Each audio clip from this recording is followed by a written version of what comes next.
Hey, it's Didaster back here with a follow-up to the gold making guide. I've gotten some feedback and then wanted to provide some kind of disclaimers and then talk a bit about master writs. Hopefully not make this video too long. Just expand upon what I talked about in the last video. Um, just some general disclaimers and feedback that I've gotten so far is that the previous method I showed, doing the daily crafting writs, can take time. Like I said in the first video, I didn't get there overnight. But even at low levels, it can still be very profitable.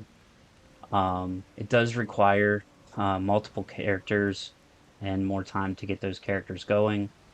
Even if you just start at a couple and move up in characters, it's still a great way to make money. After 9 character slots, you would either need to purchase more character slots with crowns or gold through buying crowns. Um, Another thing I we talked about is, if you use all of your characters for both PvE and PvP, you would also need to purchase a third armory slot if you wanted to use the method of just having a dedicated armor. um, Free crafting can be tough for newer tunes and players, but still something you want to work towards. Inventory space is a big thing here. Alinor would require the relevant DLCs. So if you don't have Somerset, you couldn't use Alinor as a crafting area, but you could use any of the base game areas. It just would take you a bit longer. I would also note that ESO Plus is pretty much mandatory to do this gold method. You could do it without the craft bag, but I think it would be very difficult. Um, but it's been about 2 weeks since I did the last guide, and I wanted to show you guys, in those 2 weeks, I've gone from 26.5 million to, over 28, almost 29 million at this point. Another disclaimer, there was a double gold event, so instead of 5K per tune, I was getting 10K per tune, which did help that number. But you can see the writ vouchers have gone up and everything. Um, so that's enough follow up from the previous one. Now I want to talk about master writ vouchers. What up? It's your boy Didaster here. I'm back from the store with beer and cigarettes. If you enjoy what you see, please like the video and subscribe to my channel. For now, let's get into it. Alright, so back to the topic of master writ vouchers. I'm not going to sit here and pretend to be an expert on this.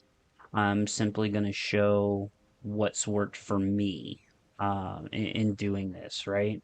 So, Um, master writ vouchers can be extremely popular, and I've been saving some up to make this video. And I wanted to talk to you guys a bit about how to do them, and how you can make some money off of them. Um, what's important to remember with master writ vouchers is there's the cost of doing them, right? So if you were buying materials, there would be the material cost of completing them. Now, in my case, in doing the daily crafting writs, I'm getting these materials for free. So I'm not paying anything, but there's still the cost of I could sell those materials, right?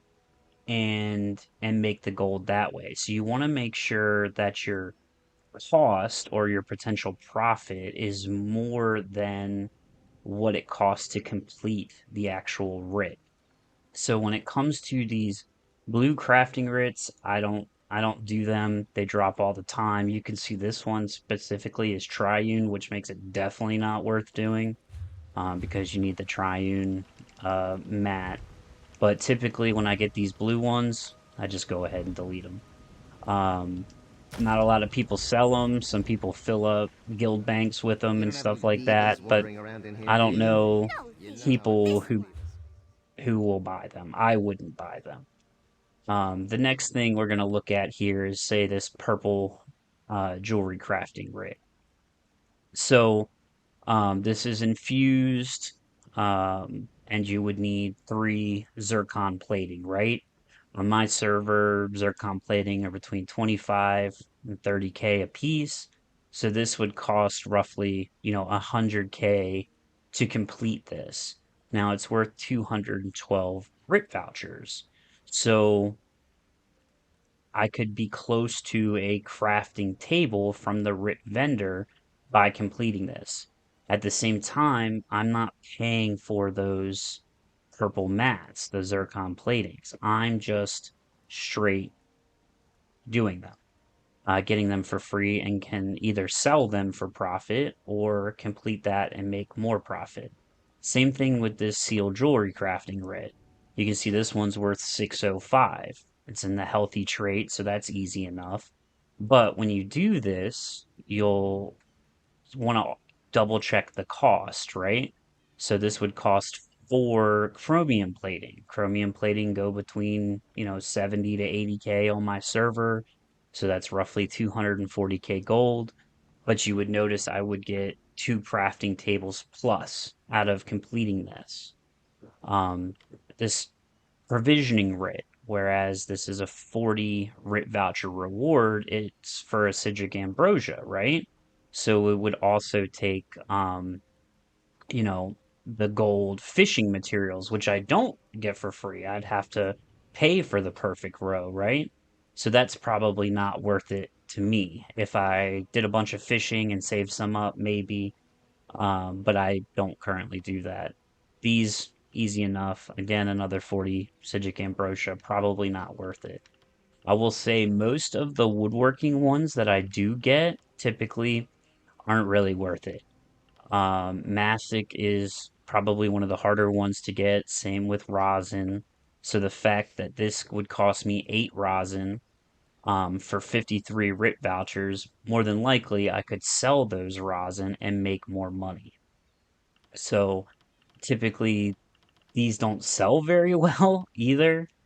So it'd be up to you to decide if you just want to do them because it's not costing you anything anyway, besides what you could sell the rosin for. But I'm going to go ahead and pull a couple of these out, just show you guys how to do them and how to turn them in. Um, Hopefully I have all the style pages unlocked. I didn't check that at the beginning, but I do have the bulk of them. So the game has a really good way of helping you on console to do these. If you go to creation, you can just hit the R stick down for quest only. So that should bring up what you need. When doing alchemy, it can get kind of confusing. Sometimes it'll list like 8 things, but if you pick one, it'll typically have the little quest arrow next to, you can see it next to the lady smock right now, showing you what it would take. This is a poison. I only need to craft one. Quest is done. I can turn it in.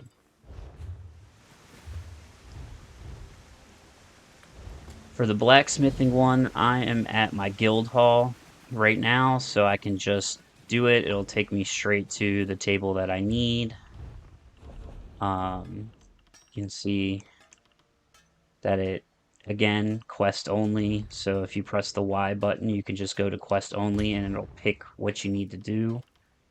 Um, and then you'll have to go in and prove it to that gold quality, right? I have lost some gold on some purple ones before where I've accidentally made them gold by not paying attention. That's always unfortunate.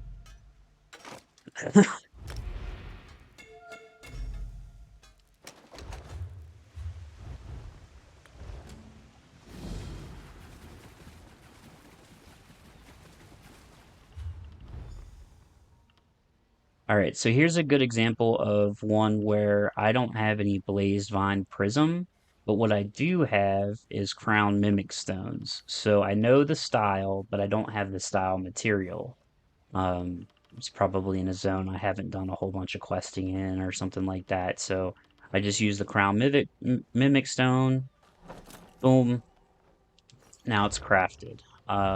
You'll just want to make sure on the next one you turn that Crown Mimic Stone off because it you don't want to waste those. You only want to use them when you have to.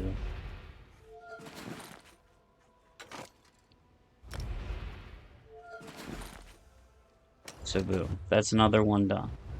The enchanting one, we'll just run up to my enchanting table.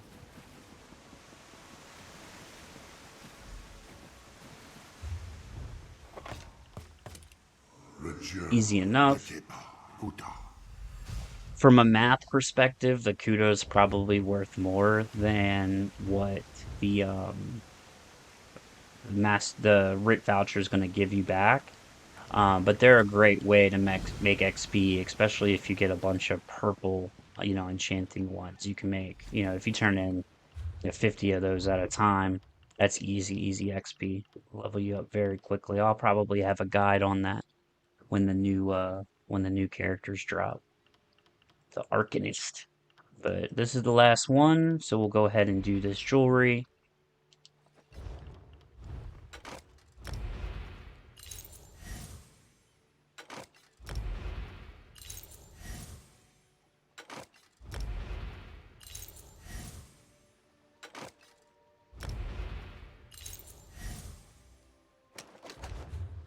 So that's done.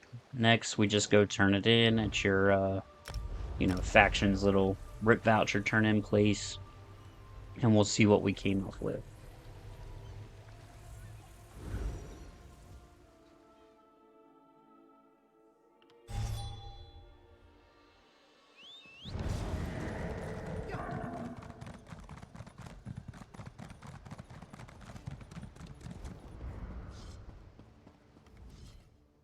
None of us. None of us. Right, so in this example, we got 809 RIT vouchers. So that translates to 3 attunable crafting tables, which depending on your server, I'd say right now it's between 200 and 170k gold. We probably spent, roughly 300 to 400k gold on the materials. So we're about doubling our money by doing this method. Um, it can be very profitable. I prefer the tried and true method of turning these in. So when I buy, I typically would just buy the attunable stations, and just, drop those in a guild trader or try and sell them in zone chat. There are some RNG options. So if you prefer that gambling method, you could come in here and buy some of these folios and test your luck and see if you get a good drop of furnishing plans. I have gotten lucky on this a couple times, but I prefer just the tried and true method where I know what I'm gonna get, I know what it cost me material wise, and then turn it in.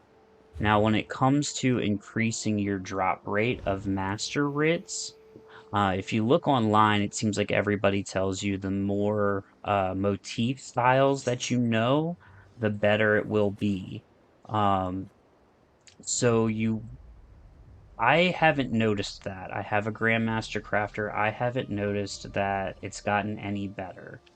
What I did notice is when all of my characters became 9 trait crafters, my master writ increased significantly.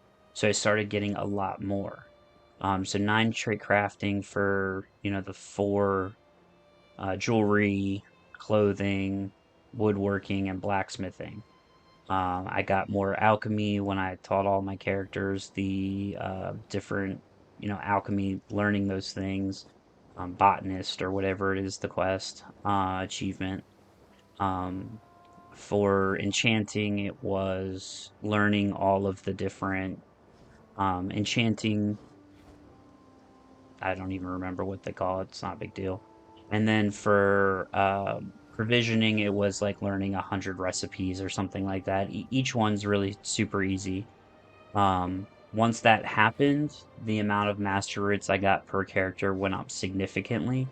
Um, like I said, my Grandmaster Crafter, who knows the bulk of the styles, doesn't have more of a drop rate than the others. Anyway, I hope this was helpful. If you guys have any questions, please feel free to let me know in the comments down below, and I'll see you guys on the next one.